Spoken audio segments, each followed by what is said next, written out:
Hello, you wonderful people, and welcome to another episode of SuperFantaFi. This being a show where I talk about TV shows of the supernatural, fantasy, and/or science fictional genre. For today's episode, I'm going to talk about new Saga Season 1, Episode 7. A lot of really interesting things went down in this episode, so let's break it down. So the crew shows up in Kara, and we kind of learn a little interesting things about the city. It's not a city that was built on a mountain. It was a mountain built around a city because of the ore pockets that are underneath. They basically, back in the day, rose the mountain up, and now basically the mountain itself is kind of the source of the ore, which is kind of interesting world building thing, knowing like how that city's gotten built, because normally it would be the other way around, like, oh, it's this pocket thing, so we like this ore pocket, so we'll build a city around it to make it easier to mine. But it's like, nah, they kind of did it inverse. Is kind of interesting.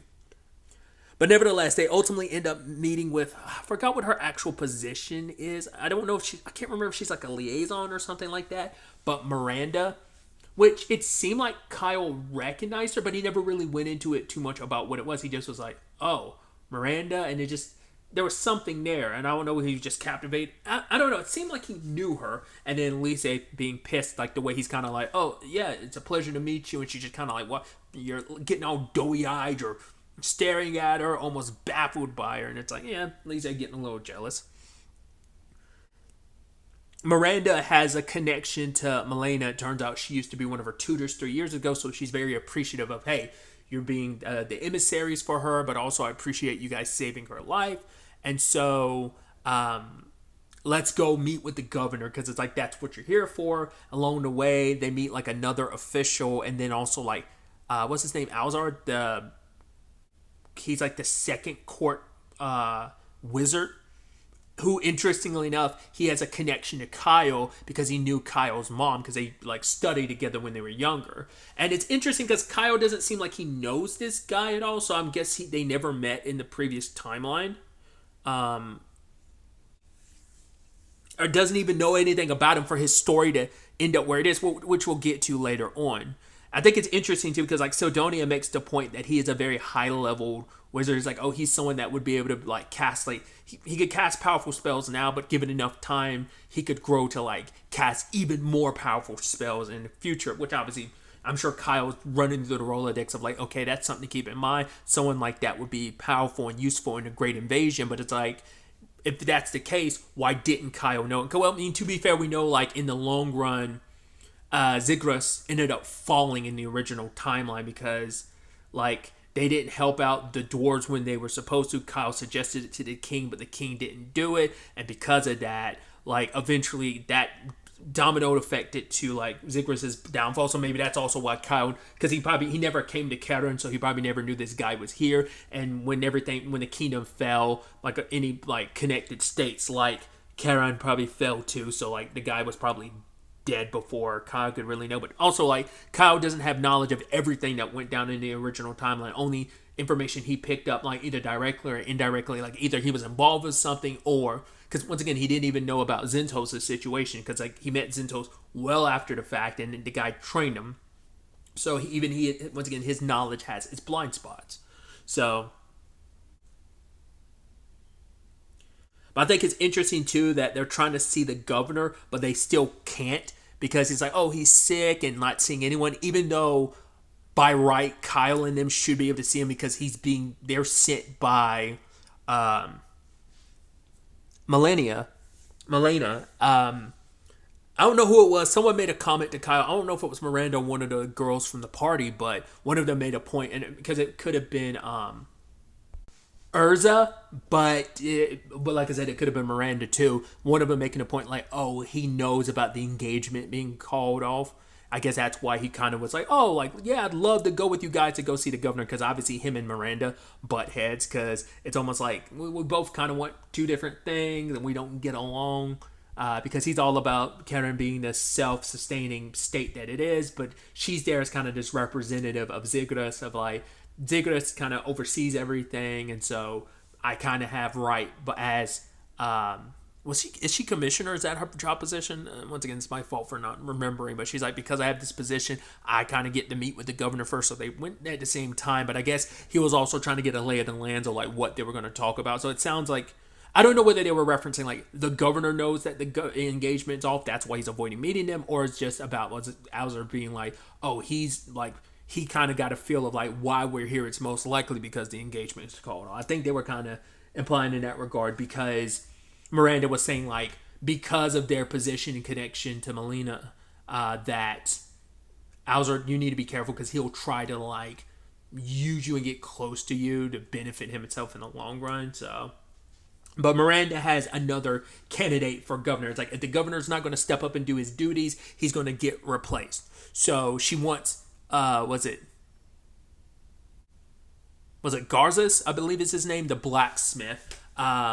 Which at the same time this is all going down, Theron's on his own adventure because he's using this opportunity to search around Karen to find a sword, and he sees, who he believes to be a young lady in trouble, steps in to be the knight in shining armor, and he's like, he's like, oh, sorry, I'm actually a boy. My name is Go. Most people think most people think I'm a woman, and he falls to his knees. He's like, why did I bother stepping in? And he's like, oh well, since you're not a girl, I'm just gonna go on my way. It's like, what, you were only gonna save me because you thought I was a pretty girl? It's like, he's like, wait, I have a question. Do you have a older sister? And he's like, yeah, I have a sister that's like 5 years older than me that looks exactly like me. And he's like, okay, comes back and he points at him. He's like, you scoundrels, how dare you do such a thing? I'm like, I love where your priorities are. I love that. And then immediately takes them all down, and even Go being like, wow, if things actually went sideways, I would have just used this opportunity and run away. But I mean, I guess it's kind of a moot point because you saved the day. But it's like, oh, okay, so let me walk you home. I'm going to go take you to your sister. You can introduce me to your sister. It's like, oh, actually, my sister's married. And he falls to his knees. It's like, why didn't you say anything beforehand? Shit, if I did, I felt like you would have walked away and left me alone. It's like, he would have. It's like, I love how unheroic he is, but despite all that, he can be a hero, when the time comes. He just kind of like has a kind of that leisurious like personality. We also found out the people that were attacking Go are debt collectors, and I love it's like, oh, like it must be because your parents are in this situation. No. Oh, they must be ill and you must have racked up money to pay for it. It's like, no, the debt's actually mine. And it's like, then why the hell did I get mixed up in the middle of all this?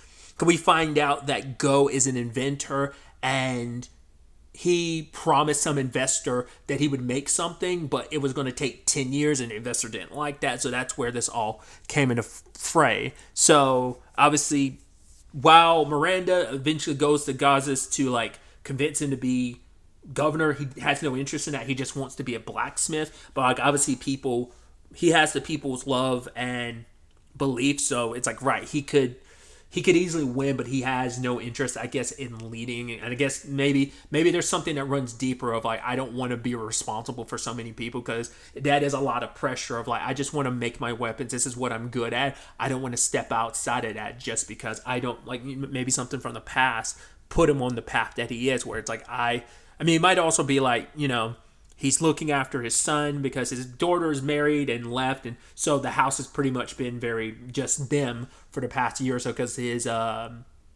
his wife, their mom, which Garza is their stepdad, but their mom died like 2 years ago, so maybe they're like, oh, because Go's here, I'm going to look after Go, and that's my priority. And maybe he feels like, even more so since his wife died, like that should be where my attention is. And being governor would kind of supersede that. So I can be a father and look after my child while also being a blacksmith governor. Like that would all kind of take other aspects of my life would kind of take a step back. So maybe that's his justification. Either way, Miranda's attempts continue to be unsuccessful. Kyle, however, finds out about Go's invention, and he ran into it previously. It was a very powerful armament, a golem. And it's like, oh, interesting. It's like, you made this. But he never knew Go made it, never knew the name. He just knows like, oh, like, I think he said like the Empire, like someone else had it. So it's most likely Go was in so much debt he had no choice but to sell his blueprints because he was unable to finish and properly make it go. Even he said like, it would take me 10 years and absorb an amount of money. And so selling the blueprint, someone else was able to make it. There was only ever one made. So it ends up being this thing of, cool, if we can make it get made super fast within a year. We have enough time to mass produce it before the great invasion happens. So Kyle looking at all this, Sidonia looking it over as well, is like, okay, I will pay for you like whatever investments I need. Here's all this money, get it done within a year. It's like, well, and don't tell anyone else about it. It's like, well, I have other investors.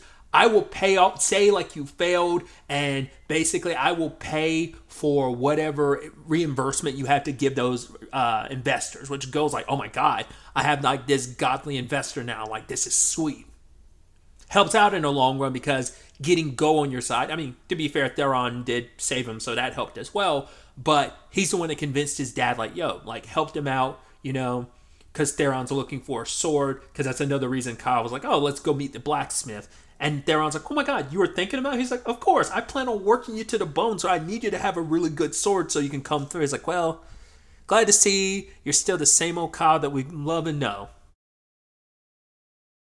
They wanted to get him a sword very comparable to Sidonia, but like it's such a special blade that he can't make one like that. Even though it seems like he has come across another one that he got very like cagey the moment he was mentioning another sword that's similar to Sidonia, to like that can slightly compare. And so I'm curious, could it be a thing of it's a sword maybe connected like maybe it's a family legacy, like maybe let's say like someone in his family generations ago made this sword and maybe it was lost and no one's been able to recreate it or something like that. Once again, just throwing something out there. It just felt like when he kind of got a little depressed and heartbroken, it felt like that was stemming from like there's something personal here he's not touching on. Obviously, Sidonia being like, huh, like there's no other sword out there that can match me. I'm special. I'm so great. Which I was like, I love how insecure you are about that. But because I brought it up last episode, I was curious, like, did Theron ever have a special blade? Because you feel like Kyle would probably try and nudge Theron in a direction of a certain blade. I guess he never had like a special blade, or maybe there's circumstances that led to him finding one. But like Kyle hasn't really like nudged him a direction of, oh, we should probably like, he knew exactly where to find Sidonia. So like, I guess there was never anything like that for Theron, and maybe things will be different in this timeline. He has this interesting conversation with Sidonia in the episode 2, where it's like the whole like having knowledge of the future. You also have to be careful, like you never know how the dominoes are going to play out. Because basically, it's like we want to help out, and like the Empire could be an ally for us that we'll need. Because he's like, we have to be careful and delicate with this whole situation because we don't want to basically there to be like a civil war issue, like. Essentially, we don't want to cause any infighting amongst the humans before, because that's just going to weaken humanity before it's time to fight the demons. So it's like, yeah, we kind of need to avoid that. But we also want to make sure that no one gets too powerful, because anyone getting access to stuff and getting way more powerful than, that could change things in a direction that could spiral out and cause different set of issues, and it can turn into a complicated mess. So it's like you have to like trickle that out and kind of think about that from like the time travel perspective of you never know, the butterfly effects could help advance one particular country more than another, and that could, like I said, be its own set of issues. The next day or whatever, Kyle is meeting with that, like I said, that court wizard who wants to talk to him like, oh, I know your mom. I always looked up to her, even though she was younger than me. I admired her skills and all that she did. And he wants to sit down with Kyle and them. And the only person that comes with Kyle, I believe he brings Miranda with him. I think that's the only person. He doesn't bring the others because he's like, well, they're not big into formal meals. But then Kyle senses something, rushes to the room, and we find the court wizard is dead, decapitated, and in the room is a demon. So that's why this kind of gets into that conversation that Sidonia had with him, and I believe it was episode 3. Was it they had that conversation, or was it episode 2? I don't remember. But the whole aspect of this is a different timeline in its own right, so things won't all play out exactly the same. So the fact is, like, is this something that happened that Kyle was completely unaware of that happened in the original timeline he's from? Or is this something new? Why did the demons like? Cause the whole point was like, I guess this might be an early systematic strike of the demons were already making moves long before the Great Invasion. They might have been making surgical strikes here and there. This guy at Sidonia was like, yo, he can cast some powerful spells. So they're probably like systematically assassinating people that could be problems later on, and it's going to make the Great Invasion that much easier to happen. So it's already kind of, I mean, to plan an invasion like that, it's got to be planned well in advance. Yeah, it happens 3 years from now, but it's still a situation of you got to like orchestrate that, and who knows like how far in advance it has been planned out. And and once again, Kyle's knowledge only goes so far, so he probably is unaware of some of the systematic strikes and stuff like that. The fact is, he didn't know this guy in the original timeline. Like I said, I wonder what the circumstances were to make that a thing. Like, as powerful as he was he already knocked off the board long before we even got to the invasion? So, because Kyle like didn't really, I think, travel around until the Great Invasion happened. Like, the battlefields and stuff like that, you kind of had to go to them. So, but I think probably for the most part, like, he stayed in his hometown up until like he had no choice because the war found its way to his doorstep, essentially. So, it's an interesting development. It's going to be interesting to see where the next episode takes us and get some clarity on this demon situation. And if what I'm surmising ends up being the case that this is kind of, like I said, systematic strikes before they really get to the heavy hitting move of the full blown invasion. So we'll see. I wonder too, is it a demon that Kyle's had experience with? He just recognizes it as a demon, but I don't know if it's one he's ever clashed with in the original timeline. But like I said, we'll have to wait to see. Really, that's all I want to talk about. Till the next time we meet, be happy, be safe, live life to the fullest, and enjoy it. Good day and goodbye.